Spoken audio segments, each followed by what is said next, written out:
오늘은 드디어 요한복음 4장으로 넘어가요. 자, 요한복음 3장은 누가 주인공이었어요? 니고데모. 그죠? 요한복음 4장은 누가 등장해? 가장 불쌍한 사마리아 여자. 주인공이 다르죠. 그러니까 3장과 4장. 3장과 4장은 구원 경륜에 관한 내용을 말씀하는 거예요. 그러니까 니고데모는 그 당시에 최고의 권력 계층의 사람으로 율법에서도 능통한 학식이 있고 또 정치적인 권력에 행사를 하시는 분이고 국민들로부터 존경을 받는 사람입니다. 그럼에도 불구하고 예수님께 찾아왔을 때에 거듭나지 아니하면 하늘나라를 볼 수 없다. 소위 말하면 거절당한 거죠. 거듭나야 되겠다는 얘기도 안 하고 거듭나지 아니하면 너와 나 사이에 소위 소통이 되질 않는다. 내 얘기를 알아들을 수도 없을 뿐 아니라 하늘나라에 관련된 지식 정보를 터득할 수도 없고 내 얘기에 대한 이해가 없을 것이다. 내가 앞으로 너를 거듭나게 하는 방향으로 내가 십자가를 지고 너의 죄 문제를 해결하고 그 다음에 성령을 보내셔서 구원의 길을 열어주겠다라는 그런 언지를 주셨다고 보는 거예요. 오늘은 이제 니고데모를 이어서 이제 불쌍한 여자가 등장합니다. 계열한 바요. 구원에 있어서 하나님은 사람의 겉모양을 따라 차별하지 않으신다. 여기 오늘 주제 중에 하나예요. 겉모양을 따라. 그 다음에 하나님의 영원한 은혜의 경륜을 따라. 이건 누구를 막론하고 공통적으로 하나님의 영원한 은혜의 경륜을 따라 구원의 생수를 가지고 당시의 예루살렘 정통 율법주의자들로부터 이제 경멸과 천대로 버림받고 있던 땅으로 들어가신다. 이게 벌써 이 내용이 좀 다르죠. 우리가 생각하는 것하고 다르잖아요. 가장 불쌍한 한 영혼을 만나기 위해서다. 구원 경륜의 비밀을 드러내는 은혜의 영광을 찬송케 하는 대목이다. 자, 이게 개요입니다. 그 내용으로 들어가 봐요. 그리스도 예수는 영원한 구원 계획을 따라 사마리아 여인을 찾아 나서신다. 세례 요한의 역할이 끝나고 이어 예수 그리스도의 사역이 힘을 가지고 부흥하고 있다. 당시 교권을 장악하고 있던 실세들의 정치적인 음모가 노골화되어 가고 있음을 예수님은 감지하셨다. 그리고 그들로부터 몸을 숨기신다. 그 내용이 어디 있느냐? 4장 1절에 있습니다. 한번 읽겠어요. 시작. 예수께서 제자들을 삼고 세례를 베푸신 것이 요한보다 많다는 말을 바리새인들이 들은 줄을 주께서 아신지라. 성경 본문을 딱 보면서 그 당시에 그 문화, 정치, 사회적인 배경을 우리가 생각을 해야 돼요. 왜 이런 본문을 쓰셨을까? 예수께서 제자를 삼고 세례를 베푼다는 소문이 요한보다 많다. 거기에 정치권에 이 소식이 들어갔다. 이것을 예수님이 아시고 계셨다. 그 내용 아니야. 그죠? 그거를 이제 우리 설교자들이니까 이런 내용을 설명을 해줘야 됩니다.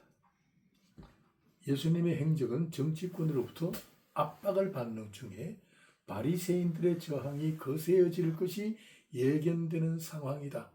이것은 이제 설교자의 묘사에 따라서 좀 수준이 정해지는 거죠.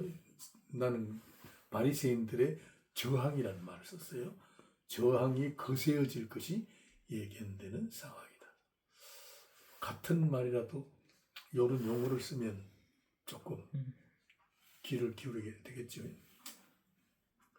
한때 유대를 떠들썩하게 하였던 세례 요한의 사역을 뒤이어 나사렛 예수가 나타나서 그보다 더 큰 세력을 확장하고 있다는 소문이 바리새인들에게 들려진다.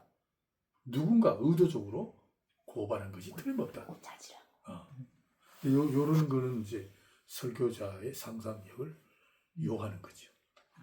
예수님은 위기를 감지하시고 자취를 감추신다. 그게 어디 있느냐? 3절에 보면 나타납니다. 읽겠습니다. 유대를 떠나사 다시 갈릴리로 가실새 사마리아를 통행하여야 하겠는지라. 자, 여기서 뭐가 생각이 나요? 유대를 떠난다는 말, 이걸 이제 연구를 해봐야 되겠죠. 유대를 떠난다. 그게 무슨 뜻일까? 그리고 다시 갈릴리로 가실새. 다시 갈릴리로 간다는 뭐예요? 원래 갈릴리에 계셨는데 예루살렘에 왔다가 다시 돌아가는 길에 이 말이죠. 그 길 도중에 사마리아를 통행하여야 하겠는지라. 여기 왜 통행하여야 하겠는지라 이 말은 그죠? 이미 계획된 경륜이 있었다. 여기 이제 신학이 동원되는 거죠. 그래서 이 신학적인 사고를 가지고 이런 걸 봐야 돼. 자, 봅시다. 유대는 예루살렘 지역을 말한다. 지금 예루살렘에는 바리새인들의 저항이 거세어질 것을 예수님이 감지하셨다고 그랬잖아요. 그것은 정치 권력자들이 포진하고 있는 것이다. 예수에 대한 적대감이 달아오르고 있는 살인 음모의 진원지다. 예루살렘. 예수님을 잡아 죽이겠다고 하는 살인 음모가 암암리에 진행되고 있는 상황이야. 아시겠죠? 그래서 유대를 떠난다. 그러면 이제 사전을 찾아보면 이런 게 나와. 유대를 떠난다는 것은 장소 이동이 아니었다. 카탈레이포라는 단어인데 장소 이동이 아니었다. 보통 읽으면 장소 이동으로 보이잖아요. 유대를 떠나니까. 핍박이 심하니까 유대를 떠나는 거 아니야. 그럼 장소 이동으로 볼 거 아니에요. 그걸 그냥 장소 이동으로 보면 안 된다는 생각을 내가 갖는 거야. 신학적인 의미가 있을 것이다. 그리고 사전을 딱 찾아보니까 카텔레이포라는 단어. 장소 이동이 아니다. 뭐요? 내어버려 둔다는 뜻이다. 포기한다는 뜻이다. 그 단어가 뭐야? 아피엠이다. 이런 데서 묘미가 나오는 거야. 이 연구가 하는 거죠. 다시 말하면 예루살렘을 떠나기는 떠나는데 진리를 거역하는 자들의 완고함을 그대로 두시고 떠난다. 간섭하지 않는다 이거야. 책망하지도 않았고 바리새인들의 거짓과 위선의 죄를 있는 그대로 버려두신다. 버려두신다. 이거 참 굉장히 큰 의미죠. 아피엠이 버려둔다는 거예요. 있는 그대로 잘 살아보라 그러고 그저 눈길을 돌리지 않고 떠나는 거예요. 버려둔다. 내어 버려둔다는 것은 더 이상 간섭하지 않으신다는 뭐를 의미해요? 심판을 뜻합니다. 이거 어디서 나오냐? 로마서 1장 그 20절부터 나오잖아요. 버려둔다. 마음의 정욕대로 버려둔다. 이 하나님의 심판은 버려두는 거예요. 그대로 방치하는 거예요. 네. 이게 심판의 의미입니다. 간섭하지 않으신다. 이거 영어로는 pass by. 지나가 버린다. 눈길을 돌리지 않고 지나가 버린다. 이 심판입니다. 요즘 그 믿지 않는 사람들 있잖아요. 하나님이 간섭지 않고 내버려두면 자기 마음에 일어나는 욕심을 따라 자기 자신을 방임한 채 세상을 향하여 마음대로 살아요. 그게 심판이야. 잘 사는 것 같지만은 성경적으로 보면 하나님이 심판을 내리신 거예요. 버려두는 겁니다. 예수께서 제자들에게 전도 여행을 떠날 때도 동일한 말씀을 하셨다. 같은 말씀을 하셨다. 나 요걸 이제 삽입을 했어요. 이런 걸 알 필요가 있어서 한번 마태복음 10장 12절인데 한번 읽겠습니다. 누구든지 누구든지 너희를 너희를 영접하지도 아니하고 아니하고 너희 말을 듣지도 아니하거든 그 집이나 성에서 나가 너희의 발의 먼지를 떨어버리라. 이 전도할 때 나는 이 말씀을 좀 깊이 연구를 해봤어요. 해보니까 참 깊은 의미가 있더라고. 유대인들이 여행 중에 이방인의 성을 지나가고 떠날 때에 그 성에서 묻은 신발의 먼지를 떨어버리는 습관이 있어요. 왜냐? 선민의 거룩함을 지킨다는 관습이 있었어요. 그래, 그 정도로 이 사람들은 이방인의 성을 통과하고 난 다음에 떠날 때에는 그 성 안에 묻은 먼지까지도 떨어버렸어요. 예? 왜냐하면 이 거룩한 몸을 지키겠다는 거예요. 하는 그런 관습이 있었어요. 그걸 응용해서 예수님이 이런 말씀하신 거예요. 응? 누구든지 너희를 영접지 전도하러 갔을 때 너희를 영접지도 아니하고 너희 말을 듣지 아니하거든 그 집이나 성에서 나가 너희 발의 먼지를 떨어버리라. 그럼 이걸 해석을 어떻게 해야 될까요? 흔적을 남기라. 그렇죠. 신발의 먼지를 떨어버린다는 것은 아까 얘기했잖아요. 심판을 선포하는 행위예요. 심판을 선포하는 거예요. 내어버려 두는 거예요.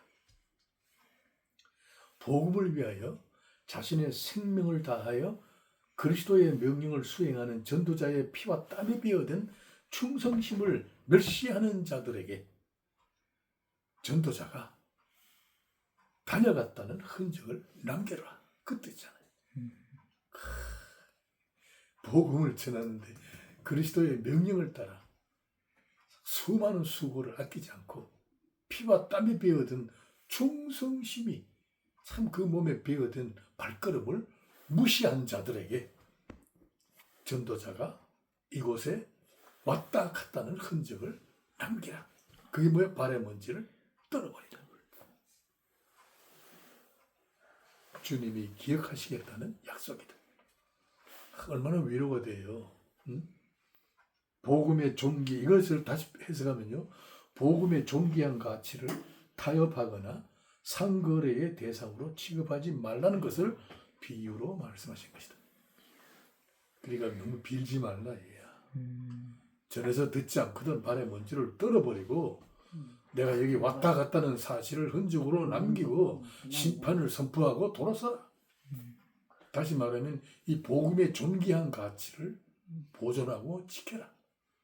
너무 값싸게 상거래하듯이 빌고 빌지 말라. 그게 고민이에요. 오늘 우리 전도할 때요 이런 자세가 필요해요. 난 이런 자세를 가져요.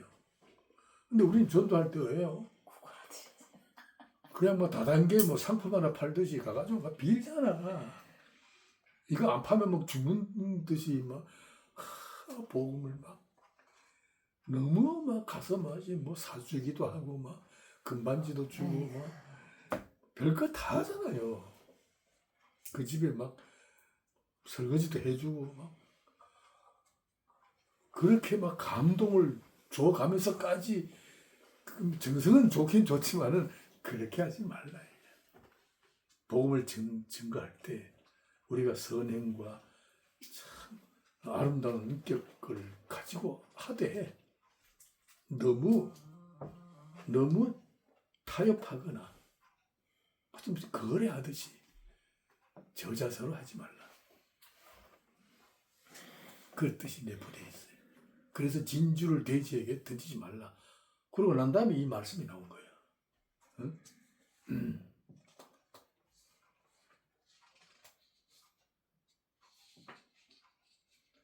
바리새인들의 저항이 거세지므로 예수님은 유대를 버리고 떠나십니다. 반대자들의 살인 음모로부터 자신의 목숨을 보존해야 될 사명이 남아있다. 여기 사명이 남아있다. 목숨을 보존해야 될 사명이 남아있다. 굉장히 중요한 대목을 오늘 다루고 있습니다. 아직은 그리스도의 때가 이르지 아니하였고 다시 갈릴리로 가셔야 할 일이 기다리고 있습니다. 사마리아를 통해야 지금 도중에 중간에 들릴 때가 또 있다 이런 얘기. 사마리아 땅을 통행하여야 하겠는지. 여기 지역적으로 보면요, 예루살렘에서 갈릴리는 저 그 호수, 갈릴리 호수 있잖아요. 아주 북방이야. 이스라엘의 최북방 지역이고, 그 다음에 사마리아 땅은 그 중간에 있어요. 중간에 약간 이쪽 서쪽에 기울어져 있어요. 그 요단강 서쪽 편에 기울어져 있고, 예루살렘 어디 있냐면 사해 근처에. 그러니까 예루살렘에서 갈릴리 쪽으로 가려면 중간에 사마리아 땅을 거쳐서 가는 거야. 근데 그게 보통 유대인들은 안 들리고 그냥 치킨하는 거야. 유대인들은 그쪽을 고개도 안 들릴 정도로 아주 원수같이 취급하는 땅이니까 거기 들어가질 않아요. 그런데 예수님이 거기를 갈 계획이 있었다. 도중에 사마리아를 들리실 계획이 있었다. 그것을 일부러 방문해야 할 작정된 뜻이 있었다. 이거는 영원전에 작정된 뜻이 있었다. 그 뜻입니다. 우연한 걸음이 아니다. 계획된 걸음이다. 왜냐? 거기에 이미 사마리아 여자가 우물가에 물길로 온다는 사실을 예수님은 이미 알고 계신 거죠. 그리고 설교하실 때요, 왜 사마리아를 들려야 하는가에 대해서 설명을 해야 돼요. 설교자들이 이런 걸 잘 안 하시더라고. 사마리아 땅을 왜 들려야 하는가? 그러면 사마리아 땅에 대한 설명을 좀 하실 필요가 있어요. 예수님이 그곳에 들어가신 거예요. 그냥 복음을 증거하는데 아까 그 개요에 대해 얘기했잖아요. 사람의 겉모양을 따라 차별하지 않는다. 그럼 사마리아 땅, 유대인들이 지금 차별하고 있는 거거든요. 그럼 사마리아 땅에 대한 설명이 필요하다. 자, 사마리아는 북방 이스라엘의 수도입니다. 잘 알죠? 그 10개 지파가 나가서 수도를 사마리아 삼고 이제 나라를 갈라져 나간 그 경계선이 바로 사마리아 땅입니다. 그 사마리아 땅은 아수르와 바벨론의 침략이 잦았던 탓에 혼혈이 많고, 그 위에 바로 아수르, 바벨론이라는 거대한 소위 아랍 국가들이죠. 국가들이 자주 침범을 왔어요. 침범을 오면 자연적으로 사생아가 생기잖아요. 그래서 섞이고, 이방 종교가 섞이고, 이방 신을 섬기는 혼합 종교의 관습에 젖어 있었다. 그러니까 유대인들의 입장에서 볼 때는 같은 12지파 중에 그저 유대인들의 입장이지. 유대인들은 지파가 두 지파인데 어느 지파예요? 베냐민 지파와 유다 지파. 아주 정통 율법주의자들이 예루살렘을 거점으로 해서 남방 유다 왕국을 세운 지파들이죠.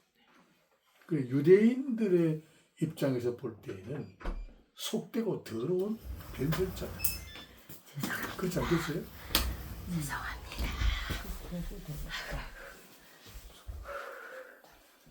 그러니까 유대인들은 사마리아인들을 개같이 취급하고 있었다. 이거 다 아는 사실이잖아요. 네. 왜 개같이 취급했는가? 이제 내가 설명했잖아요. 그죠? 변절자들이. 그들은 사마리아를 향하여 고개마저 돌리지 않을 정도로 천대하고 있었다. 심지어는 붙잡으면 죽이기까지도 하는, 여사로 죽이기까지 할 정도로 혐오의 대상이었다. 그러니까 뭐 인간 취급을 하지 않았어요. 유대인들은 사마리아 사람들을. 그러니까 주님이 주로 사역하시던 갈릴리 지방도 사마리아와 같이 취급받고 있었다. 그게 중요해요. 갈릴리는 사마리아보다 북쪽에 위치한 어촌입니다. 사마리아보다가 더 심각해요. 갈릴리 지방은. 동네가. 그 동네 자체가 열악하기를, 율법과도 거리가 멀고, 그 바로 북방 경계선에 바벨론 아수르 그 아랍의 군사들이 수시로 와가지고 전쟁을 일으키고 붙잡아가고 하던 그런 동네야. 그렇게 이렇게 말씀하셔서 예수님이 말씀하신 거예요. 한번 읽겠어요. 이방의 갈릴리여, 흑암에 앉은 백성이 큰 빛을 보았고 사막의 땅과 그들이 앉은 자들에게 빛이 비추었도다. 그러니까 그 갈릴리가 어떤 곳이냐 하면 흑암에 앉은 백성이 큰 빛을 보았다. 예수님이 그 계시니까 이런 표현을 한 거예요. 흑암에 앉은 백성이 큰 빛을 보았다.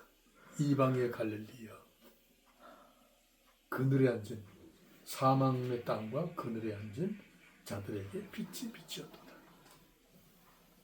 흑암과 사망의 그늘에 앉아 있는 자들이 살고 있는 곳이었다. 이렇게 되면 당장 뭐가 떠올라? 우리나라가 떠올라잖아요. 그저 선교적인 관점에서. 우리나라도 사마리아 땅보다 더 심각하지요. 흑암에 앉은 백성이에요. 사망의 땅과 사망의 그늘에 앉아 허덕이던 이 극동 지역에 가장 우상 숭배가 가장 극심하였던, 참 인류 중에 가장 가난한 사람들이 살았던 곳이죠.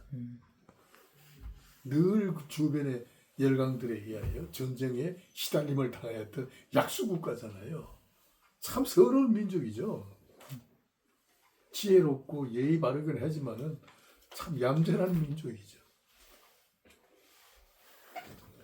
아무 희망이 없이 근근히 생애를 이어가는 퇴락한 낙오자들이 사는 땅이다.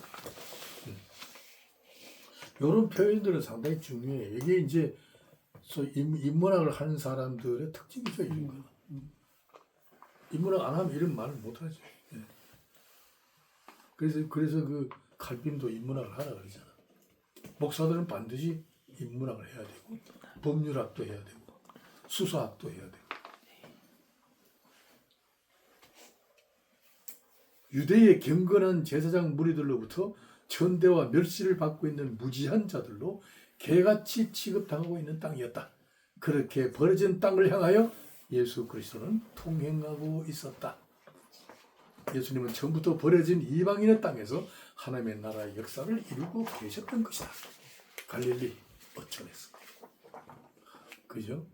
외면당한 곳, 버려진 땅, 그곳에서 예수님은 사역을 하고 계셨다. 이 구원 경륜에 대해서 우리가 설명하는 겁니다. 뭐 화려하고 참 웅장하고 참 율법의 중심으로 경건의 모양이 참 화려하고 엄숙하고, 그리고 뭐 제사 제도로 참 하나님 앞에 드리는 그 엄격한 그런 규례를 지키는 그 율법주의자들의 도시. 그들은 뭐 격식은 있지만 내용이 없죠. 외형을 자랑하고 이런. 오늘 또요 신앙의 외형을 자랑하고 성전을 화려하게 건축하고 심플에 오케스트라 수백 명 데리고 합창하고 그런 데 꼭 비슷한 거지. 예수님은 그런 곳에 가지 않았다. 그러게 말이야. 아멘. 아, 예수님 참. 그렇지. 이런 대목에서 이런 상상력을 가져야 돼. 그럼 메시지가 강력한 거죠. 저를 개척하면요, 이런 거 가지고 신랄하게 과한 길입니다. 두세 명이 모이더라도 막 정말 사망의 그늘에 앉은 우리에게 큰 빛이 비쳤다. 그걸 자신감이 갖도록 만들어야지. 이게 설교자들의 책임이야. 자, 두 번째 문항으로 넘어갑니다. 한 영혼을 구원하시려는 아버지의 뜻을 두고 싸우시는 열정. 5절 말씀 읽겠습니다. 사마리아에 수많은 동네에 있으니 야곱의 그 아들 요셉에게 준 땅이 가깝고 거기 또 야곱의 우물이니까 예수께서 이름을 원하여 물 곁에 그대로 앉으시니 때가 저녁쯤 되었더라. 이 본문에서 또 설교의 주제들을 우리가 뽑아내야 될 거 아니에요, 그죠? 사마리아의 수가라 하는 동네에 이르렀다. 그러면 수가에 대해서 공부를 해봐야 될 거 아니에요. 사전도 찾아보고, 그러죠? 그 다음에 야곱이 그 아들을 요셉에게 준 땅이 가깝고, 그 땅이 가까운데 그 땅이 어디냐 찾아봐야 될 거 아니에요. 그리고 또 거기 야곱의 우물이 있더라. 우물이 구약시대에는 재산 목록 제1호잖아요. 우물이 있더라. 더군다나 이스라엘의 족장, 12지파의 족장 야곱이 판 우물이 있다. 하필 예수님이 그곳으로 가셨다. 갔는데 행로에 고온하여. 행로에 고온하다. 굉장히 힘들어 가셨다. 우물 곁에 그대로 앉을 정도로 굉장히 지치신 상태였구나. 그때 마침 때가 6시쯤 되었더라. 왜 성경은 때를 제 6시쯤이라고 지목하였을까? 드라마틱하다. 아주 극적이다. 뭐 이런 걸 이제 상상할 수 있잖아요. 이렇게 해놓고 설명해야 되잖아요. 그죠? 설교자는 이런 연구를 해야 돼. 그냥 수가성에 들어가셨다 그러면 이거 의미가 없어. 성경은 이런 의미가 다 있어요. 자, 수가성은 야곱이 세겜의 아들에게 은 100세겔을 주고 산 땅이다. 찾아보니까 창세기 33장에 그게 있더라 이거야. 거기서 거주한 적이 있었다. 우물은 필수적으로 팠고 지금까지 사용하고 있다. 야곱이 칼과 활로 가나안 원주민 아모리 족속으로부터 빼앗은 땅이었다. 창세기 48장에 또 빼앗았다고 되어 있어요. 활과 칼로 빼앗았어요. 이곳 세겜 땅을 요셉에게 주었다. 야곱이요, 죽기 전에 요셉에게 그 땅을 준 거야. 요셉의 기업이야. 나중에 요셉이 그의 뼈를 그곳에 묻었다. 상당히 유서 깊은 곳이잖아요. 그죠? 그 다음에 수가성 우물이 있는 세겜을 연구해 보니까 그 세겜은 이스라엘 족장 아브라함이 가나안을 떠나서 도착했던 곳이야. 애굽으로 내려가기 전에 잠시 거기 머물렀었어요. 그 땅이야, 세겜 땅이. 굉장한 거죠. 거기서 그 세겜 땅에서 그 하나님께 경배를 드렸잖아요, 아브라함이. 야곱이 거주하던 곳으로 아주 유서가 깊은 곳이다. 요셉이 애굽에서 110년을 살다가 죽음에 자신의 매장지로 지목한 곳이다. 수가성은 야곱에서 받은 요셉의 기업이다. 역사적으로 출애굽의 대장정이 마무리되었던 곳으로, 여러분 잘 아시잖아요. 그리심산과 에발산 사이에 율법을 낭독하고 백성으로 하여금 하나님을 섬기는 법도를 강화하였던 곳이다. 출애굽의 대장정이 마무리된 곳이야. 그게 바로 세겜 땅이야. 거기에 수가성이나 근처 수가성에 야곱이 판 우물이 있다. 상당히 유서가 깊죠. 거기서 뭐가 일어나 지금? 영생수를 가지고 기다리시는 예수님이 한 영혼을 구원하시는 하늘나라가 열려지는 거야. 그럼 그 땅에서 하늘나라가 열려져요. 이걸 우리가 신학적인 안목으로 어떻게 오늘의 메시지로 해석할 것인가? 거기 떠오르잖아요. 벌써 딱 떠오르죠. 자, 세겜 땅은 북방 이스라엘이 자신들의 여호와 하나님을 섬기는 신앙의 정통성을 강조하고 명심하게 한 이스라엘 민족의 경계를 이루는 장소이다. 이스라엘 민족이 경계를 이루는 장소가 세겜 땅이야. 거기에요. 우상을 숨겼잖아요, 이 사람들이. 여로보암이지. 베델에 하나 세우고 세겜에 세워서 예루살렘 중앙성소와 맞먹는 그런 성소를 만들어가지고 그 북방 이스라엘 백성들이 참 예루살렘 성전을 그리워했을 때에 그 그리움을 진정시키기 위하여 이게 우상을 섬겼던 곳이야. 그게 이스라엘의 경계를 이루는 장소다. 나 이런 표현을 썼어요. 그럼에도 불구하고 남방 유대인들로부터 개같이 취급받고 있는 변절자들이 되어 율법의 정통성에는 항상 열등감에 젖어 있어요. 그래서 우울한 정치적 지경을 경험하고 있었다. 그러니까 그 여로보암을 비롯해서 정치권도 그렇지만 북방 이스라엘 12지파는 항상 예루살렘 중앙성소에 대한 그리움이 있었어요. 그래서 영적으로는 늘 열등감에 사로잡혀 있었어요. 그러니까 이 정치권에서는 이걸 진정시키기 위해서 상당히 애를 많이 먹었어요. 그 백성들의 민심을 참 이제 진정시켜야 되기 때문에 거기 세겜 땅에다가 성소를 마련했잖아요. 그러니까 북방 이스라엘에서 세겜 땅은 그 남방으로 보면 그 예루살렘과 맞먹는 곳이야. 영적으로 보면 거기 이 아브라함이 예배를 드렸던 곳이고 야곱이 우물을 팠던 곳이고 거기 출애굽의 대장정이라는 출애굽의 역사가 마무리되었던 것이고 그리심산 에발산 사이에서 율법을 낭독했던 그런 곳이야. 거의.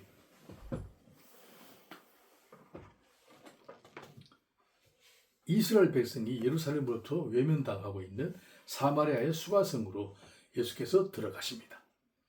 수가성 안에 야곱의 우물가에서 한 불쌍한 영혼을 만나십니다. 자, 만났을 때 어떻게 만나요? 행로에 구원하여 우물 곁에 그대로 앉으십니다. 이거 해석을 해야 될 거 아니야. 이걸 내가 해석을 했는데 한번 들어봐요. 사마리아 성 안에 있는 한 불쌍한 영혼을 찾아오신 그림이 몹시도 피곤하고 지친 상태다. 곤하여라는 단어, 케코피아코스. 이 단어는 지쳐서 수고하여라는 뜻이다. 싸움에서 지친 상태나 고통을 받는 자의 탄식을 묘사할 때 사용하는 단어야. 이 단어가 곤하여라는 단어. 신약에서는 하나님의 나라를 위한 수고와 노력을 표현할 때 이 단어를 쓰더라. 찾아보니까. 그래서 내가 몇 군데 찾아봤어요. 한번 읽어보겠습니다. 로마서 16장 12절 주 안에서 수고한 두루베나와 두루보사에게 문안하라. 주 안에서 많이 수고하고 사랑하는 보사에게 문안하라. 여기 주 안에서 수고라는 단어 있죠. 그 다음에 사랑하는 보사에게 문안하라. 주 안에서 수고하였다. 주 안에서 수고하였던 단어가 바로 이 단어예요. 곤하여라는 단어. 그렇게 사용하더라 이거예요. 그 다음에 한번 읽겠습니다. 그러나 내가 나아진 것은 하나님의 은혜로 된 것이 내게 주신 그 은혜가 헛되지 않으며 내가 모든 사람들보다 더 많은 수고하였으나 내가 한 것이 아니요 오직 나와 함께 하신 하나님의 은혜로라. 여기 사도들보다 내가 더 많이 수고하였으나 내가 한 것이 아니요 오직 나와 함께 하신 하나님의 은혜로라. 더 많이 수고했다. 요 수고란 단어 곤하여라는 단어예요. 예수님이 이걸 경험한 거예요. 그 다음에 잘 다스리는 장로들은 배나 종이갈 자로 알되 말씀과 가르침에 수고하는 이들에게는 더욱 그리할 것이라. 디모데전서 5장 17절. 수고한다는 말. 이 말 굉장히 아름다운 말이잖아요. 그리스도 안에서 수고한다. 우리 집사들 만날 때 그리스도 안에서 수고 많습니다. 인사 이렇게 했으면 좋겠어. 수고한다. 뭐 피곤하다. 곤하다. 예수님이 지금 피곤에 지쳐서 우물 곁에 그대로 앉으시다. 멋있잖아요. 같은 말이라고. 자, 예수님은 수가성 동네에 있는 우물가에 오시기까지 기진맥진할 정도로 지치셨고 아버지의 뜻을 이루시려는 피와 땀을 쏟으시는 수고와 노력을 아끼지 아니하셨습니다. 동정녀 탄생으로부터 시작하여 2살이 못 되어 벌써 헤롯 왕의 핍박을 피하여 애굽으로 피난을 가셔야 했었습니다. 가난한 목수의 집안을 돌봐야 하는 장남으로서 온갖 생존의 아픔도 겪으셨습니다. 공생애가 시작되면서는 하나님의 나라의 복음을 증거하시기 위하여 초월의 권능을 보이셨지만은 마땅히 사람들로부터 환영과 박수를 받으셔야 할 순간에 오히려 오해되어 돌아오는 것은 조롱과 멸시천대였습니다. 유대인들의 정치적인 공세에 몸을 숨기시려 하였고 갈릴리 어초를 두루 다시면서 천국 복음을 전파하셨습니다. 창조주 하나님께서 자기 땅에 오셨지만은 아무도 그를 영접하는 자가 없었습니다. 무엇보다도 마지막 가야바 법정에 섰을 때에는 수제자 베드로마저도 면전에서 저주를 퍼부었습니다. 위기가 닥치자 제자들은 다들 자기 갈 길을 가버렸습니다. 법정에서는 주먹으로 치는 놈도 있었고 십자가에 달린 한편 강도는 끝까지 초롱을 퍼부었습니다. 예수님이 일 당하셨어요. 주님이 우리에게 오시기까지 그의 몸은 온통 피로 얼룩진 걸음이었습니다. 십자가의 극심한 고통을 참으시고 아버지의 뜻을 이루시기 위하여 쏟으신 수고와 노력은 말로 표현할 수 없을 정도입니다. 인간으로 갖는 최고조의 지친 상태로 우리에게 달려오셨던 것입니다. 사마리아 연에게 찾아오신 주님은 행로에 권하여 우물 곁에 그대로 쓰러지듯이 숨을 몰아쉬면서 앉으셨습니다. 그렇게 우리에게도 찾아오셨습니다. 묵시의 정한 때를 맞추어 달려오신 것이죠. 아멘. 이런 표현을 쓴 거예요. 행로에 권하여를 내가 이렇게 쓴 거야. 이런 과정을 겪어서 우리에게 오셨다. 우물 곁에 그대로 아멘, 아멘입니다. 피곤하여 앉으셨다. 이렇게 표현한 거예요. 여러분, 예수 믿는 거예요. 공짜가 아닙니다. 아멘. 피와 땀을 쏟으시면서 숨을 몰아쉬면서 피곤에 지쳐 그대로 쓰러지듯이 모든 것을 쏟아시면서 우리에게 찾아오셨어요. 아멘. 쉽지 않았죠. 자, 때가 제 60쯤 되었더라. 이 말씀. 주님은 영원한 은혜의 경륜에 맞춰 행동하셨습니다. 때가 60쯤은 6시간 정도의 차이가 있으니까 6시에서 6시간을 보태면 12시잖아요. 오늘날로 말하면 정오야, 정오. 한낮이지, 한낮. 목마. 여러분, 팔레스타인 땅 그 가나안 지형의 정오는 발을 못 디딘대. 건조하고 뜨거워서. 뜨겁고 사람을 피해갔는데 창조주를 만났어. 바로 그때 아주 굉장하잖아요. 바로 그때 물동이를 들고 한 여인이 나타났다. 아주 극적인 장면이다. 하나님의 구원 계시는 그렇게 인간의 상황 속에서 이루어지고 있었다. 아멘. 여기 이제 신학이에요. 이런 신학적인 내용을 발췌해내야 돼요. 신학을 좀 아는 분들은 이런 말을 쓰지요. 하나님의 구원 계획은 그저 그렇게 인간의 상황 속에서 일으켜지고 있었다. 인간의 상황. 여인은 정오를 틈타야 할 만큼 사람들의 이목을 피해야 하는 부끄러운 인생이었습니다. 더구나 물을 길러 오는 일은 주로 남자가 하는 일이었습니다. 그 당시에 여자가 하는 일이 아니었어요. 남자가 주로 물을 길러 가는 관습이 있었어요. 그런데 여자가 물을 길러 오는 것을 보아 그녀의 처지를 짐작하게 합니다. 그녀는 남의 눈을 피해야 할 절망과 슬픔을 안고 살아가는 자다.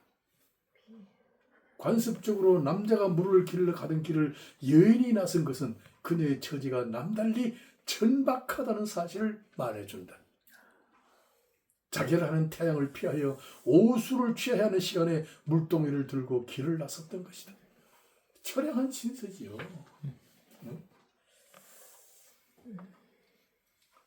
사마리아 여인은 일상적으로 정오에 우물을 찾아왔다. 육체의 목마름을 해결하기 위해서다. 그녀의 관심은 오직 육체의 목마름을 해결할 목적밖에 없다. 육체의 기본 욕구인 물을 기를 생각밖에 없다.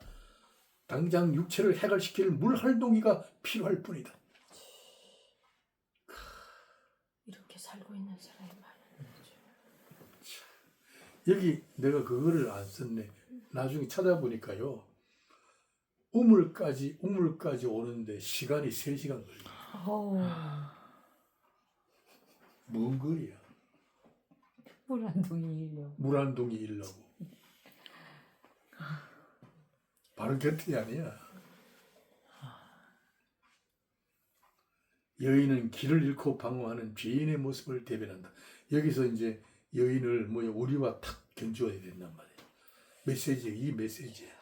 그죠? 길을 잃고 방황하는 죄인의 모습을 대변하고 있다. 그리고 내가 이거 차라를 썼는데 이걸 안 써도 돼. 불교의 시달타. 불교의 시달타지? 네? 생자필멸이라. 그냥 생자필멸이라는 말 한마디 했어. 난자는 반드시 죽는다. 이거 한마디 한 거야. 도를 닦고 난 다음에. 뻔한 거지, 뻔한 거. 물은 물이로다. 그러니까 이게 할 말이 없어, 인간들은. 그리고 고생해서 도 닦고 난 다음에 기껏해야 이 말을 하는 거야. 그 다음에 니체, 인간은 던져진 존재다. thrown life, 던져진 존재다. 야스퍼스, 죽음에 이르는 병. 인간은 죽음에 이르는 병을 알고 있다. 하이데커, 고독의 실존을 얘기했어요. 고독의 실존. 인간은 고독하는 존재다. 그 뜻이에요. 그 고독한 존재는 말이야. 고독해야 행복하다는 거야. 그 얘기야. 실존이라는 거야. 내가 실존 철학을 좀 한때 심취해가지고 대학 다닐 때. 실존 사르트르. 그러니까 실존. 아이고. 기껏해야 이런 얘기를 하는 거예요. 이런 얘기예요. 네? 인간의 궁극적인 문제에 대한 해결책이 없어. 기껏해야 이런 말 하고 말 해결책이 없잖아. 마시면 또 마셔야 하는 목마름의 존재임을 실토한 내용들 뿐이다. 모든 죄인들은 끊임없이 솟아오르는 인간 내면의 갈증을 해결시킬 길을 찾지 못하여 전전긍긍하고 있을 뿐 사마리아 여인과 같이 그날의 우물물을 길러가기 위하여 무거운 발걸음으로 광야 길을 오고 또 오는 것이 일상이 되어버렸다. 인간은 그래요. 진짜 별 것 없어. 응? 내 고향 내가 그 한번 만났대. 난 그 친구 늘 그리워 죽겠어. 나보다가 2년 아래지. 근데 나는 그 어릴 때 그걸 몰랐어. 우리 집에 머슴살이 했던 애야. 우리 집에서. 난 학교 다니는데 걔는 학교 안 다니. 난 그 학교 안 다녀도 불쌍하다 생각 안 했어 나는. 그 여자는 왜 그랬죠? 그때 뭐 철이 안 드는 거지. 아니 그 문화가 그냥 그러니까 또 그 여자는 몰랐지. 그래. 근데 애가 참 좋아. 나하고 굉장히 친했어. 형제 이상으로 친했어. 그러면서도 이미 불쌍하다는 그런 생각을 내가 왜 안 했던 거. 친구처럼. 근데 그 자라나서 나중에 보니까 우리 처갓집에 머슴을 또 하더라고. 청년이 돼가지고. 그러고 내가 고향을 떠나버렸잖아. 고향 떠나고 수십 년 후에 고향을 갔더니 우리 고향 교회 장로가 됐더라. 걔는 중학교도 안 나오고 초등학교도 나온 지 완전히 몰라. 그 동네에서만 계속 살다가 장로님이 됐는데 저 의젓하더라고. 그래 그 아들들이 그 대학을 나와가지고 금융회사도 다니고. 그러니까 한지 내가 너무 무관심했구나. 내가 막 붙들어 얼마나 우는지 몰라. 아이네마 막 내가 날 보고 형 그러지. 그 어제 장례식에 한번 갔더니 그 내가 은퇴하고 난 다음에 야 나도 지금 은퇴하고 지금 고향을 가까. 네가 여기 계속 살면 내가 고향에 올게. 옛날에 우리 집 살던데 그 내가 사가지고 오면 안 되겠나? 하면 좋지. 그러면서 형 인생 별거 없어. 와. 그러더라고. 그 얘기가 늘 그 얘기가 살아있어. 형 인생 별거 없어. 와. 그 누구도 형 얘기하면 아이고 오라 그래. 저 그런다 그러는 거야. 친구들이 어릴 때. 한번 뵈러 갈까요? 죽었지. 아유 있으면 내가 이렇게 있겠나. 아유. 근데 걔가 사모님하고 좀 만나러 가요. 3, 4년 전에 죽었어. 아이고. 너무 아까워. 그래 고향에는 걔가 죽으니까 뭐 네. 아무도 뭐 아는 사람이 없지요. 그놈이라도 살아 있어야 돼. 그 친근함이. 정말 좋은 친구. 네. 인생 별거 없어 형 와. 나하고 막 어쨌든 그 상상을 해서 주일날 교회 예배 드리고 저녁은 우리 집에서 국수 삶아서 오라 같이 먹자. 뭐 이런 상상을 하고 말이야. 그 낙동강변에 그 하회 마을 가는 그 낙동강변의 그 산책로가 굉장히 좋더라고. 거기 둘레 손잡고 거내리고 와서 말이야 짜장면 시켜 먹고. 막 그런 상상을 내가 많이 했어. 가능하면 교회에서 날 인정해주면 성경 공부도 할 수 있지 않겠나. 별 그런 생각을 다 했어. 그게 오늘 내가 왜 그런 얘기 하냐면 인생이라는 거 그런 무거운 그런 발걸음으로 광야길을 오고 또 오고는 그게 일상이야. 인생은 별거 없다. 누구나 다 한 모금 물을 마시기 위하여 우물물을 기르려고 광야길을 오고 가는 정도의 인생을 사는 거야. 있는 놈이든 없는 놈이든 그게 그게 내 저녁 한 끼 먹거나 뭐 저 하나 먹거나 뭐 같아. 내 아침에 누룽지 쌀로 먹나 뭐 지는 아침에 80만 원짜리 뭘 먹는다더만 그래도 그놈이 먼저 죽더라고. 그러니까 인생이 우리 동생 친구 얘기하듯이 그래 별거 없어 형 와. 걔 우리 집 무슨 맛을 내는데 진짜 별거 없어. 자 4번 문안을 넘어갑니다. 주님은 삶의 목마름을 안고 살아가는 자에게 생수를 준비하고 기다리신다. 요거 잊지 말아야 돼요. 자, 하나님의 영원한 작정은 인간의 삶과 자연의 순환 과정을 대상으로 간섭하시는 겁니다. 이것도 신학적인 내용이잖아요. 하나님의 작정이 나와요. 왜냐? 통행하였겠는지라. 제6시쯤 되어 물동이를 두고 한 여인이 나타났다. 그건 뭐예요? 작정된 일이 일으켜진 거예요. 영원한 작정. 그러니까 요런 장면을 보고 신학적인 주제를 하나 빼내야 돼요. 작정이란 뭐냐? 인간의 삶, 자연의 순환 과정을 대상으로 간섭하시는 하나님의 손길이다. 인간의 삶은 죄로 얼룩진 인간 사이에 복잡한 사회들과 함께 지나간다. 그냥 지나가는 게 아니라 죄로 얼룩진 인간 사회, 인간이 경험하는 모든 사건들이 사연들이죠. 그 사연들과 함께 지나가요.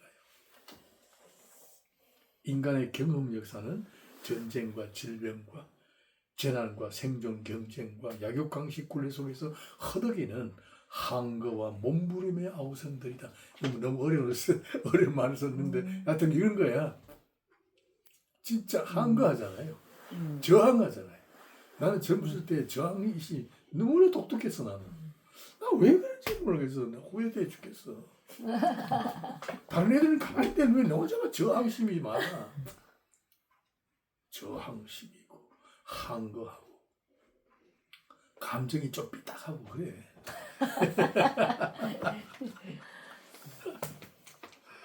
아이고 참 그게 손해더라고. 그 손해.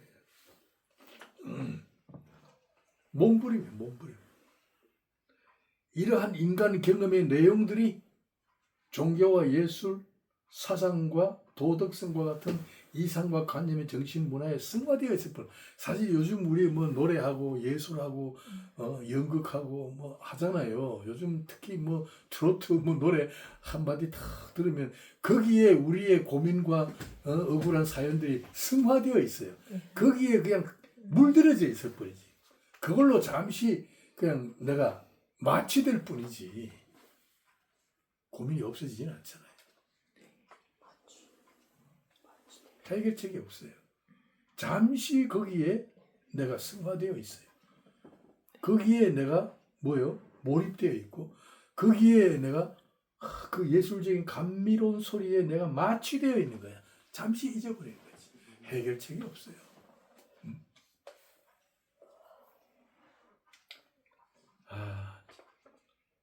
인간은 육체의 갈증을 호소하면서 합니다. 요거는 이제 인문학을 하면 이런 게 나오죠. 그걸 성도들에게도 얘기를 할 필요가 있죠. 인간은 육체의 갈증이에요. 육체. 육의 사람이니까. 육체의 갈증을 호소하면서 합니다. 돈과 명예와 권력은 언제나 한 번쯤 쟁취하고 싶은 우리의 욕망을 자극합니다. 이거 가만히 있지 않죠. 우리의 내면에 가만히 있던 욕망을 자극하는 거야. 뭐가? 돈이, 권력이, 명예가. 이게 상대적이잖아요. 이웃집에 말이지. 아들이 출세했다 그러면 괜히 속에서 울거리잖아요. 그죠? 상대적이잖아. 이웃집에 집 샀다 그러면 사촌이 땅을 샀는데 괜히 땅을 사면 괜히 배도 아프고 내 안에 가만히 있던 탐심이 또 우울거리잖아요.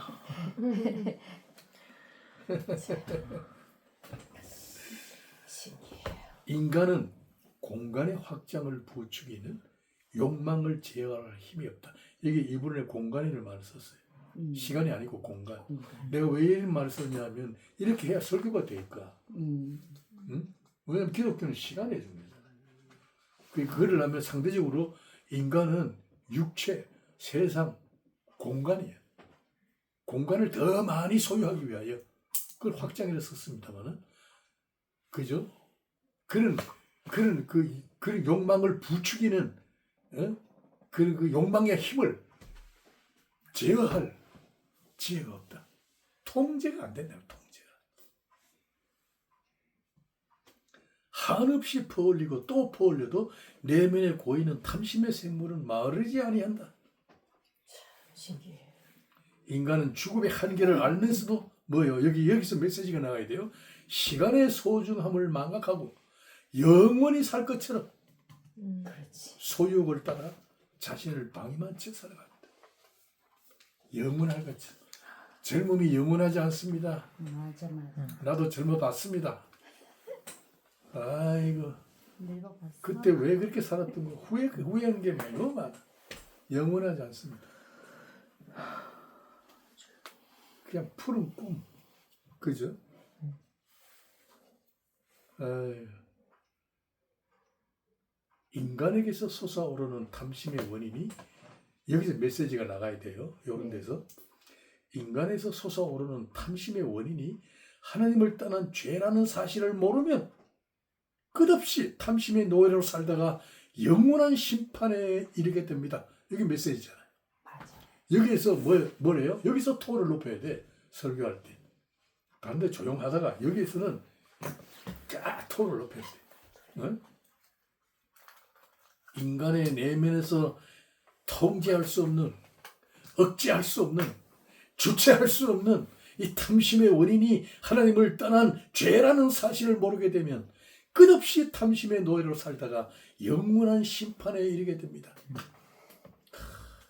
죄의 원형 마귀의 소나기로부터 벗어나지 아니하면 세상의 것들에 대한 탐심을, 탐욕을 제거할 처방이 없습니다. 마귀의 손에서 벗어나야 된다. 처방전이 없습니다. 이 메시지입니다.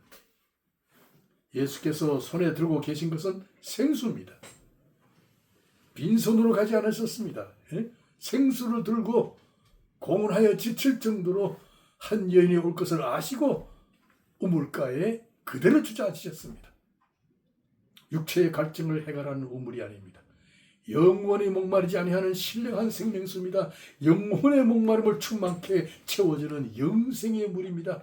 육체를 위한 물이 아니라 영혼을 위한 물, 물리의 공간 문제를 해결하는 우물물이 아니라 영원한 시간의 궁정인 천국으로 들어가는 은혜와 진리의 샘물을 들고 계십니다. 이 세상을 충족케 하는 물이 아니다. 영원한 시간의 궁정인 천국, 하늘나라로 들어가는 은혜와 진리의 샘물. 이건 인간에게 감춰져 있어요. 인간은 몰라요. 네. 우리에게 천국이 준비되어 있고 현실의 삶은 천국을 준비하는 시련의 과정임을 안다면 세상에서 취하는 유흥과 사치와 부귀영화는 잠시 지나가는 것임을 자각하게 됩니다. 여기서 처방전이 나오잖아요. 그죠? 아니, 우리에게 천국이 준비되어 있고 우리의 삶의 과정이 천국을 준비하는 시련임을 안다면 세상에서 취하는 유흥과 사치와 부귀영화는 잠시 지나가는 것들임을 자각하게 됩니다. 여기서 깨우치게 됩니다. 여기서 머리가 열리지, 이게. 두뇌가 열립니다.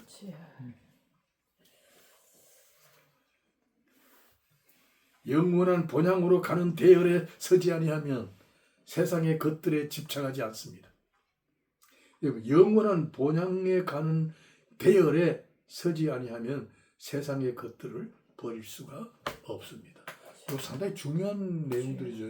네. 그러니까 세상의 것들을 버릴 수 있는 유일한 방법은 영원한 천국의 대열에 서야 돼요. 그 대열에 서 있지 아니하면 내 내면에 우글거리는 탐심을 통제할 처방전이 없어요.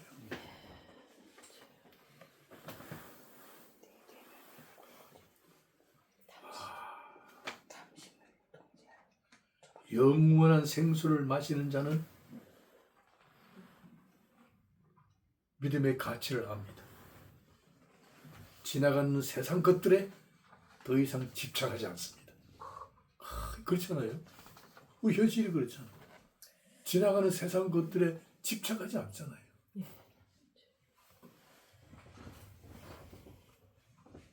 영혼의 양식으로 배부름을 아는 자는 육의 소욕을 기꺼이 버립니다.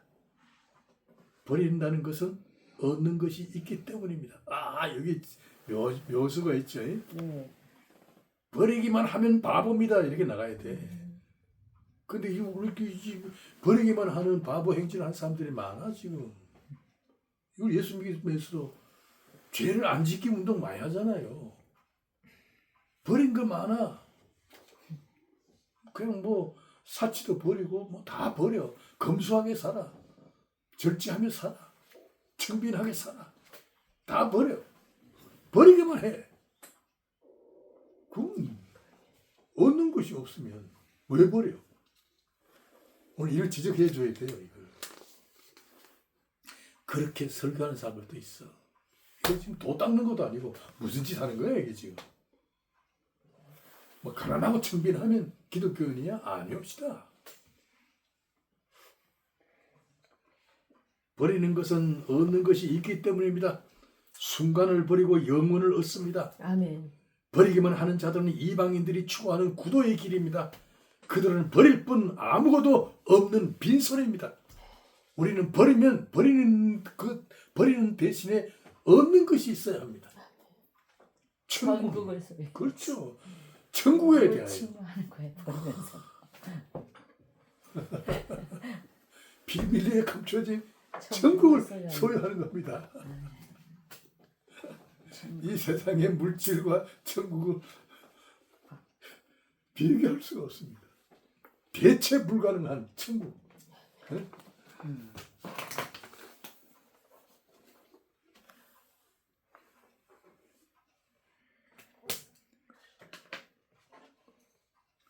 참 이 버리기만 하는 게 참. 여러분 그 구습을 버리고 새 옷을 입으라 그러잖아요. 과거를 청산하고 새 옷을 입으라는 걸 미래를 약속받는 거잖아. 그 자꾸 과거는 뭐 죄잖아, 죄. 그 죄의 옷을 벗어버리고 회개만 하는 거야. 벗어버리고 날마다 울기만 하고.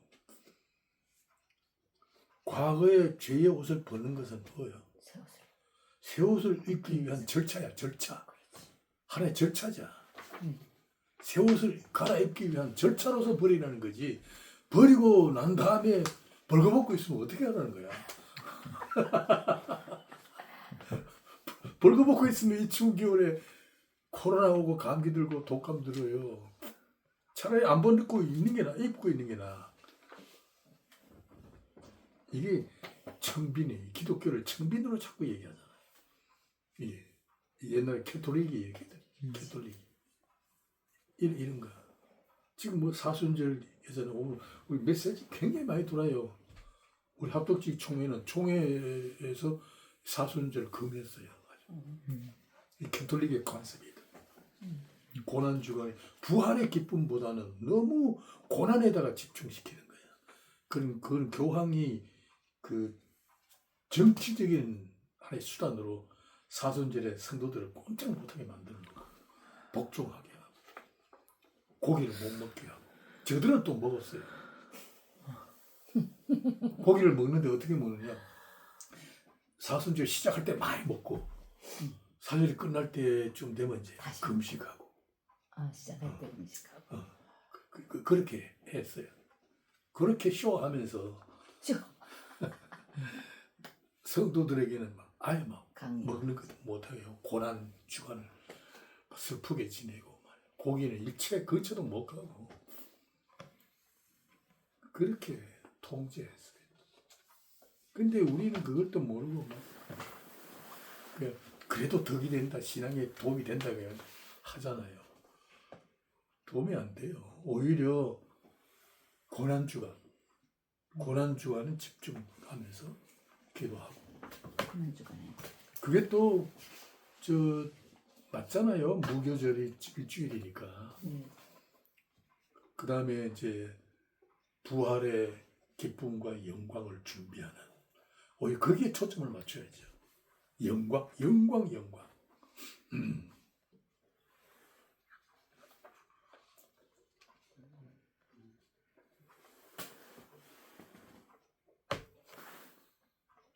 자, 한번 요한일서 2장, 고린도전서 7장 31절 한번 읽겠습니다. 세상 물건을 쓰는 자들은 다 쓰지 못할 자와 같이 하라. 이 세상의 형적은 지나간다. 이 세상도 그 정욕도 지나가되 오직 하나님의 뜻을 행하는 이는 영원히 영원히 거하리라. 거하리라. 말씀 아멘. 정말 좋지요. 아멘. 아멘. 천국에 대해선 자는 이 사실을 자각합니다. 지나가는 것들에 집착하지 않습니다. 아멘. 우리는 내 내면에 죄의 원리인 탐심, 우글거리는 탐심, 이 주체할 수 없는 이 탐심을 통제하고 제어할 그런 지혜가 생기는 거야. 뭐야? 그보다 더 좋은 거, 그보다 더 영광스러운 것을 내가 소유하기 위해서. 여기서 또 이런 메시지가 필요해요. 과거를 버리고 나쁜 습관을 버리기 위해서는 그것보다 더 좋은 게 있어야 돼. 더 좋은 게 없으면 못 버려. 그렇지. 그게 최고인 줄 알고. 그게 성경의 원리야. 더 좋은 게 있을 때 버려요, 기꺼이. 그러니까 더 좋은 것이 약속되어 있다는 사실을 강조해야 돼. 네.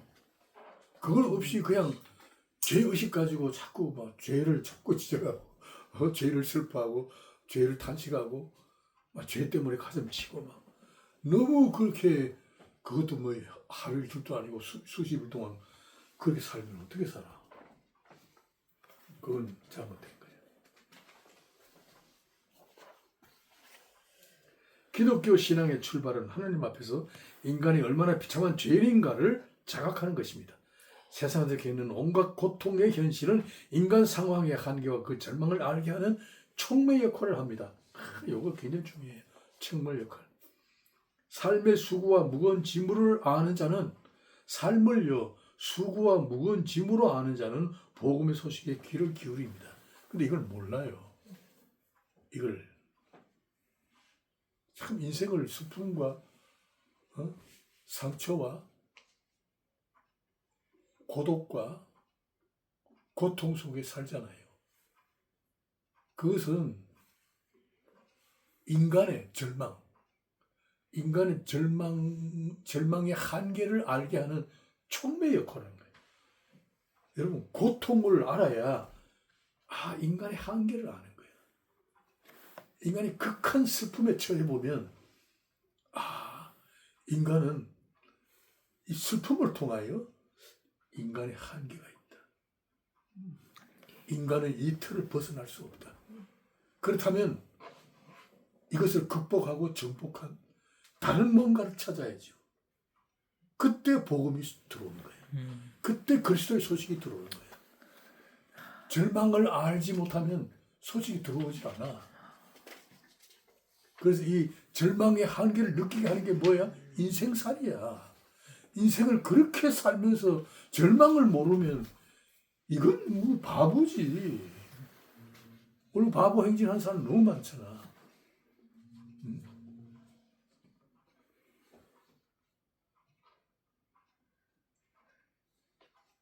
자, 주님은 여전히 교회로 상징되는 우물 곁에서 생수를 준비하고 기다리고 계십니다. 오늘 우물을 내가 교회로 상징을 했는데요. 생수를 준비하고 주님은 언제나 기다리고 계십니다. 그렇게 우리가 올 줄 아시고 먼저 오셔서 기다리고 계십니다. 아멘. 그지? 여인이 오기 전에 먼저가 계신다. 아멘. 교회는 바로 그런 곳이에요. 사마리아 여인에게 생수를 준비하시고 찾아오신 그름에게는 우리가 알지 못하는 수고와 노력이 지불된 희생이 있었습니다. 십자가의 고난을 몸에 걸머지고 오신 것입니다. 우리가 걸머지고 살아야 할 죄의 무거운 짐을 대신 지시고 우리로 유쾌하게, 우리로 희망차게 살게 하시려고 생수를 들고 기다리고 계십니다. 아멘. 아, 참. 이 정말 좋은 메시지예요. 그죠?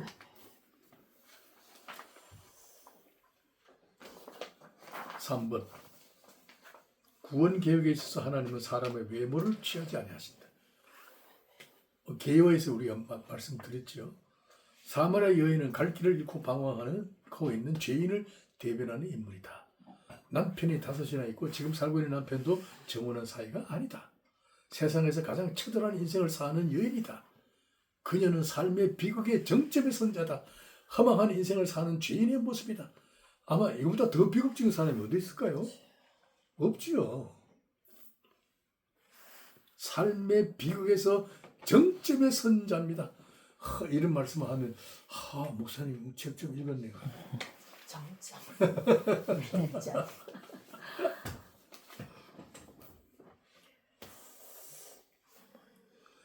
니고데모와는 비교되는 인물입니다. 그렇죠? 그녀는 사회적으로 소외된 하류 인생입니다. 니고데모는 당시 유대 사회에서 가장 지체 높은 지위를 가진 공회원입니다. 그가 영생의 문제를 가지고 예수님을 찾아왔지만은 거절당합니다. 거듭나지 아니한 자들의 대표로 등장된 인물입니다. 스스로 찾아왔지만은 거절당했습니다. 강조할 필요가 있지요. 그러나 사마리아 여인은 니고데모와는 달리 주님이 그녀를 먼저 찾아주신 것입니다. 구원의 경륜을 설명하기 위하여 등장된 특별 계시의 인물입니다. 그녀는 창세전에 하나님의 백성으로 예정된 구원의 대상이었습니다. 구원에 있어서 하나님은 사람을 외모로 취하지 아니하십니다. 구원은 세상의 지위나 계층으로 구별하지 아니한다는 것을 적극적으로 보여주는 인물로서 니고데모와 사마리아 여인의 이야기를 대비시킵니다.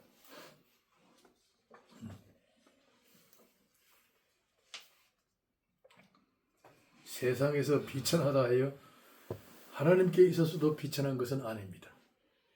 이거 굉장히 중요하죠. 이런 표현은. 사회적인 지위나 명예나 빈부의 차이는 인간이 취한 겉모습뿐입니다. 그의 실상은 아닙니다.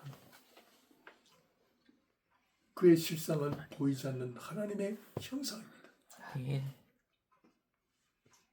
우리는 존재론적으로 하나님의 뜻으로 다시 태어난 자들입니다. 세상의 은과 금의 힘으로 된 것이 아니라 살아있고 항상 있는 하나님의 영원한 말씀으로 이루어진 하나님의 자녀들입니다. 아멘. 이 베드로전서 1장 21절인가? 은과 금으로 된 것이 아니라.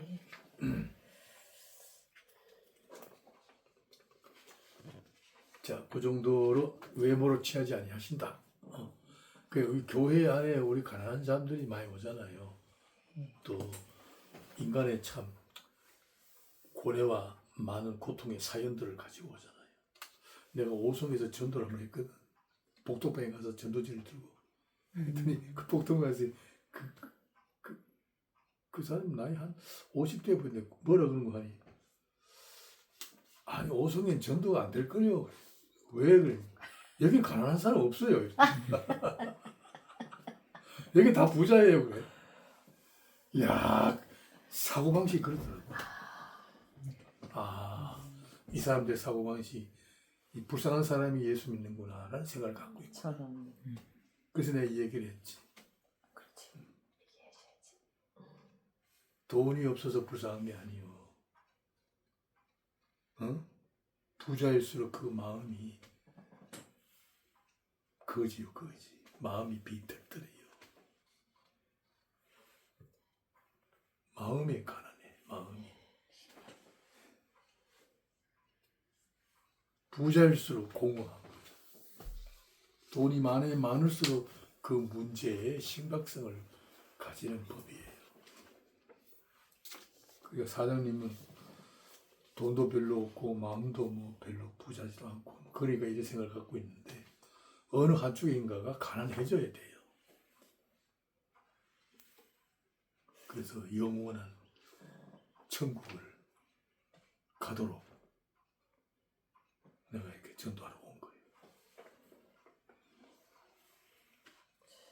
부자만 뭐해? 내일 모레 죽는데.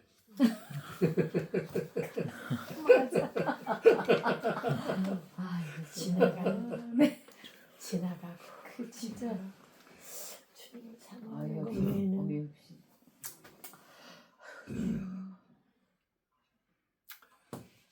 자, 구원에 대해서 이제 결론을 슬슬 내리겠습니다.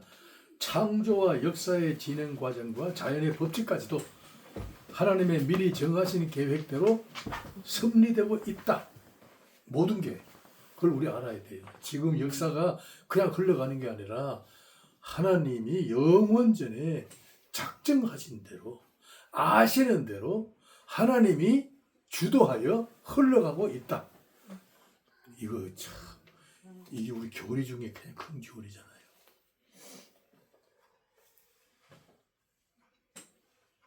우주와 인간의 경험 역사에는 그러므로 우연이라는 게 없습니다. 모든 것이 하나님의 필연에 의해서 움직여지고 있습니다.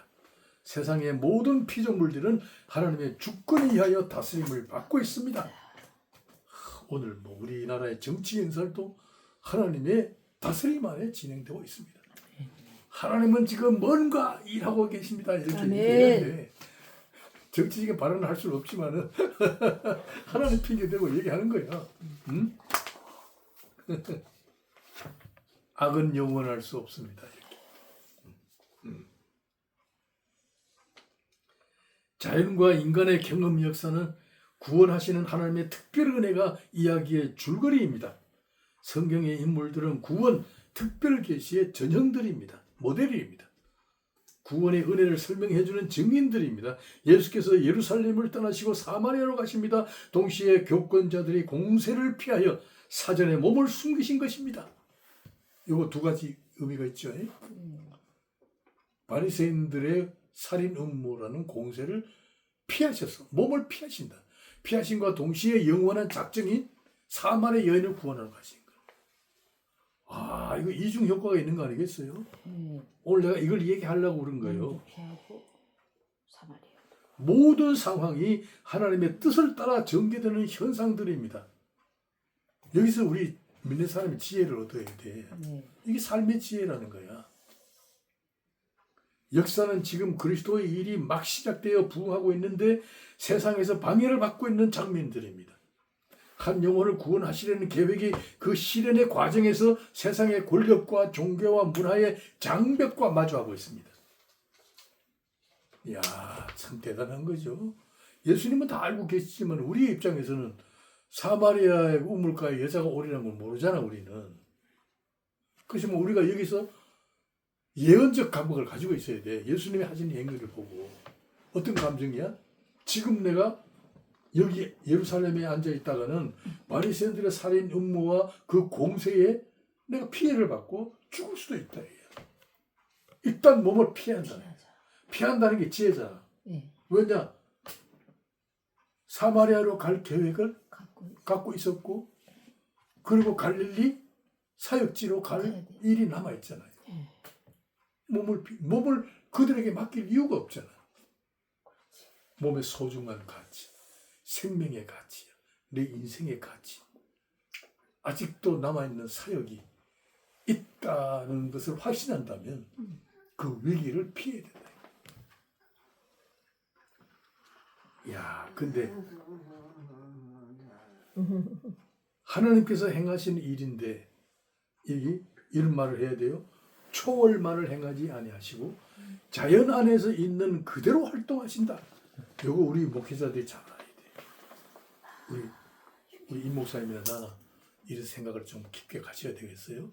초월만을 가지고 행사하지 않습니다. 하나님의 살아계심이 초월만을 가지고 증거되지 않습니다. 자연 안에 있는 그대로 두고 활동하십니다.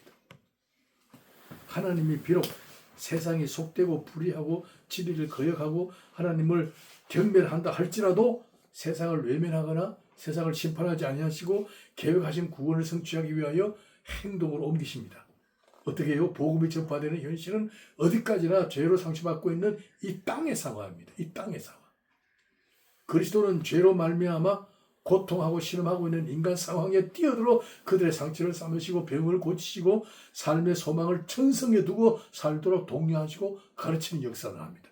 우리도 이걸 해야죠. 가서 병을 고칠 거 있으면 기도하고, 그죠? 뭐 병이 낫지 않는다 할지라도 그래도 복음을 증거하는 기회로 증거하고 천국을 소유하고 잠깐 지나가는 것들에 대하여 자각하게 하고 더 큰 소망의 미래를 붙들게 하는 이런 메시지를 전해야 되겠죠. 예수님은 아직은 세상의 권력자들에게 몸을 맡기실 수가 없다. 반대 세력을 피하시고 사마리아인과 같이 방어하는 자를 만나러 가십니다. 바리새인들의 거센 저항이 일고 있는 것까지도 사마리아에 살고 있는 불쌍한 한 영혼을 구원하시는 일에 필요 조건이 되고 있는 현상이다. 요거 내가 큰 말을 썼는데 굉장히 중요해요. 그 나를 반대하고 나를 음모하고 막 죽이려고 하는 그 바리새인들의 세력까지도 한 영혼을 구원하는 데 있어서 필요 조건이 되고 있었다. 나는 나 이거 많이 느껴요. 이런 거 많이 느껴요. 필요 조건이다. 내가 이제 좀 처지가 안 좋은 형편으로 코로나에 몰릴 때가 있잖아요. 또 억울한 얘기를 듣고 일일이 변명하기도 힘들고 변명해봤자 더 시끄러워지고 그럴 때는 피하잖아요.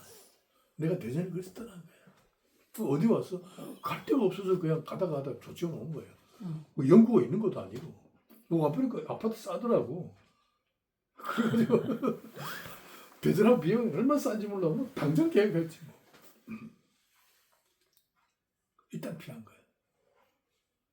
그렇게 한 게 계기가 되어서 청주신학교 강의를 하게 되고 그 계기가 돼서 오산의 최홍순이를 내가 소개받고 좋은 친구들이잖아.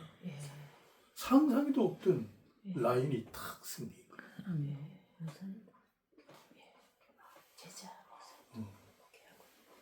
그 조치원에 감으로써 이 김학진 라인이 또 적극적으로 생기고 김학진 오늘 온다 그랬는데 내일 온다 그러네. 그 다음에 여러분을 만나게 되고 이게 뭐예요? 필요 조건이에요. 내가 당하는 어려운 처지가 새로운 길을 여는 데 있어서 새로운 계기. 동료들을 만나는 그런 필요 조건이 됩니다. 그런 거 많이 느끼. 그러니까 고난 당하는 거에 너무 어렵게 생각하지 말아요. 고난이 아니게 되는 거. 너무 힘들게 생각할 필요가 없어요. 맞아. 고난 당하는. 그 내가 이 조이교회도 이렇게 가만히 보면 그 사람이 그래서 생각이 좀 넓어야 돼요. 나는 그래서 왜 상당히 믿음이 있어서 그런지 몰라. 담대해. 담대하는 말은 내가 설명했죠. 뻔뻔. 그렇지. 뻔뻔. 그걸 내가 해석한 거야. 나는요 성경을 보면 너무 요즘 묘미가 있어. 그의 이름으로 말미암아 우리가 담대함과 큰 확신으로 하나님께 나아가는 길을 얻었도다. 우리 너무 뻔뻔한 존재. 하나님 앞에. 근데 맞아. 믿음으로 말미암아 담대하다. 나 담대하다. 담대하게 용기 있게 이긴 줄 알았더니 아무도 이상해서 사진을 딱 찾아보지. 그러니까 사진을 찾아야 돼. 저도 옛날부터 뻔뻔함이라고. 그거 보니까 헬라어예요. 근데 헬라어 한마디 내가 배웠잖아. 응? 파르레시안이라는 단어. 파르레시안. 그 단어가 무슨 뜻이냐면 담대함이란다. 번역을 담대함으로 했는데 원래 뜻이 뭐냐면 부끄럽지 않게. 예?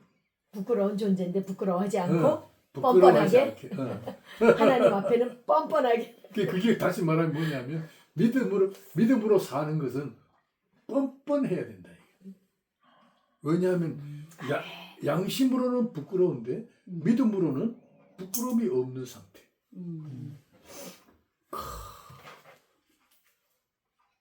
내가 떳떳해서 아버지께 못 나가. 그죠? 뻔뻔스럽게 나가는 거야. 왜냐? 어차피 공로는 제3자의 공로야. 예수 그리스도의 공로로 가는 거니까 뻔뻔해야잖아. 가슴에 철판 탁 깔고 아버지께 담대하게 나가는 거예요. 그게 바로 레시안이다. 야, 내가 그래서 내가 그런데 사람들이요, 내가 그 예를 들었잖아. 안수 집사 내일 모레 다음 주 안수 집사 그 장립인데 민마가 와가지고 나 양심상 못 하겠습니다. 그걸 거절하더라고. 그래서 맞아 그때. 이런 사람들이 담대하지 않는 거야. 부끄러워서 못 하는 거지. 양심에 부끄러워서 못 하겠다. 그 뜻이잖아. 믿음이 없다는 거야. 믿음은 뭐예요? 부끄러움이 없는 상태. 그러나 영어를 찾아보면 영어는 freedom이야. with freedom and confidence. 자유와 확신 이렇게 번역을 해놨어. 아, freedom이라는 말도 말구나. 믿음은 자유다. 내 양심과 관계없다. 내 행위와 관계없다. 하나님께 나아가는 자유. 아, 그래서 내가 참 연구의 대상, 성경은 연구의 대상. 진짜 이런 비밀이 얼마나 많이 숨겨져 있는지 몰라. 이게 귀한 말씀이 너무 아까워. 그런 거야 이게. 이게 믿음이라는 거야. 진짜 믿음. 이런 거는 어디서 들어볼 수도 없는. 그래서 내가 참 모든 것이 필요 조건이에요. 예? 세상은 죄인들이 살고 있는 병든 구조와 삶의 온갖 고통과 슬픔이 배어든 절망과 탄식의 상황이지만은 그 땅은 여전히 하나님의 영광을 위한 유일한 장소요, 하나님의 거룩한 백성들이 살고 있는 삶의 터요, 거주지입니다. 여기가 세상은 구원을 위한 필요 조건들로 충만하다. 세상이 그렇게 슬픔과 고통뿐만 아니야. 고통과 슬픔이라도 그저 필요 조건들로 충만해. 우리에게는 다 필요해서 허락하신 거야. 조기경이도 필요해서 이거 허락한 거야. 그렇다면 좀 가슴 팍 펴고 좀 근데 그랬으면 좋겠어. 좀 마음을 넉넉하게 잡고 이사할 거 이사해버리고 옮길 걸 옮기고 이래 해봐. 막 그냥 너무 쫄쫄해. 그러려면 새로운 일이 생겨. 필요 조건이야. 그거 많이 있어요 요새. 정말. 그런 게 있어. 우리가 원래 구원의 조건들에 대하여 예수님께서 이렇게 말씀하셨다. 읽겠습니다. 내 아버지의 모든 것을 내주셨으니 아버지 외에는 아들 아는 자가 없고 아들과 또 아들과 아들의 아들의 소원대로 소원대로 계시를 받는 자 외에는 아버지가 아버지가 아는 아는 자가 자가 없느니라. 없느니라. 수고하고 짐진 자들아 다 내게 오라. 내가 너희를 쉬게 하리라. 아멘. 내가 아버지 외에는 아들을 아는 자 없고 아들과 아들의 소원대로 계시를 받는 자 외에는 또 아버지를 아는 자가 없다. 계시야 계시.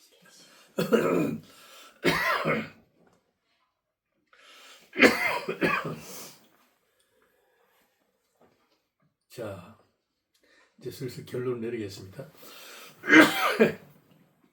그다음 누가 읽으면 되겠어요? 한번 읽어봐 주세요.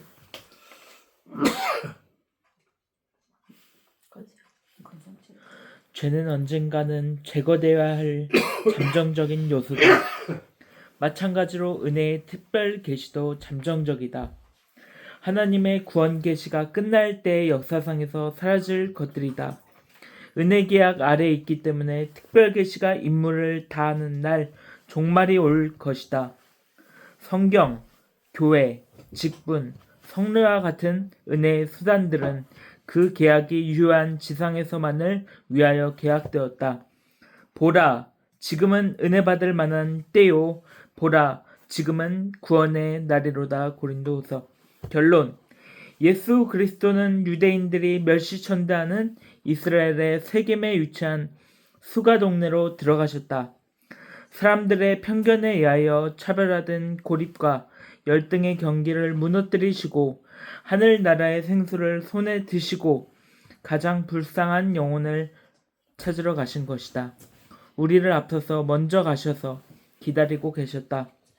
우리가 먼저 찾아갈 길이 없음을 아시고 친히 우리가 올 것을 아시고 기다리고 계셨다. 그렇게 하나님은 인간의 편견을 깨뜨리시고 모든 인간을 영원한 은혜의 경륜을 따라 먼저 찾으신다. 사마리아 여자와 같이 처절한 비극 속에서 살고 있는 자들은 다름 아닌 우리 자신들이다. 사마리아 여자처럼 그리스도는 오늘 우리에게도 부지 중에 찾아오셨다. 은혜의 영광을 기뻐하고 찬미할 일을 감당하기에도 시간이 모자란다. 이미 초대된 영혼의 만남과 사귐의 자리에서 교회의 신령한 값에 대하여 믿음의 눈을 크게 뜨자. 아멘. 질문 있어요? 아 눈물 나요. 이 교회, 성경, 직분, 성예와 같은 은혜의 수단들은 그 계약이 유효한 지상에서만 유효하도록 계획되어 있었다. 특별 계시가 임무를 다하는 날, 이 모든 은혜의 수단들도 종말이 옵니다. 그때는 다시 기회가 없습니다.